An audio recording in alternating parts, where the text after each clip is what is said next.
এই মুহূর্তে গাবতলী পশুর হাটে আছেন রিপোর্টার সাদিক হাসান ইমন এবং নওগাঁয় আছেন রিপোর্টার এম আর রকি। সরাসরি শুরুতে যাচ্ছি ইমনের কাছে।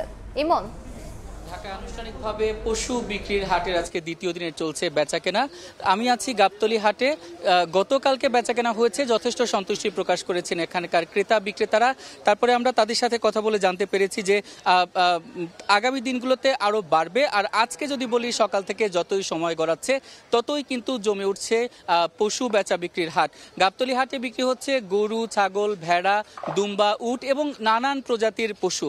তো দেখতে পাচ্ছি যে বিক্রেতারা বলছেন যে তারা আসলে দর্শনার্থীর সংখ্যা অনেক দেখতে পাচ্ছেন, কিন্তু ক্রেতার সংখ্যা সেই তুলনায় অনেকটাই কম।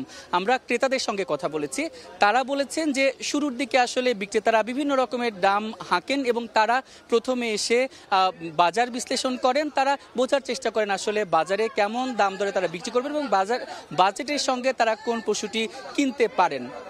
আর আজকে যেহেতু সকল কর্মকর্তা কর্মচারীদের শেষ কার্যদিবস, তো আজকে ছুটির পর হয়তো বেচা বিক্রির পরিমাণ আরও বাড়বে। আর কোরবানির ঈদে সম্ভবত দেখা যায় যে শেষ 2 দিনে কিন্তু বেচা বিক্রি বেশি হয়, কারণ ঢাকার যারা বাসিন্দা রয়েছেন তারা কিন্তু এই পশু কেনার পরে কোথায় রাখবেন এই একটা শঙ্কায় ভোগেন এবং এই একটা সংশয় দেখা দেয়। তাই দেখা যায় তারা ঈদের আগের দিন অথবা সকালে বিক্রি করেন।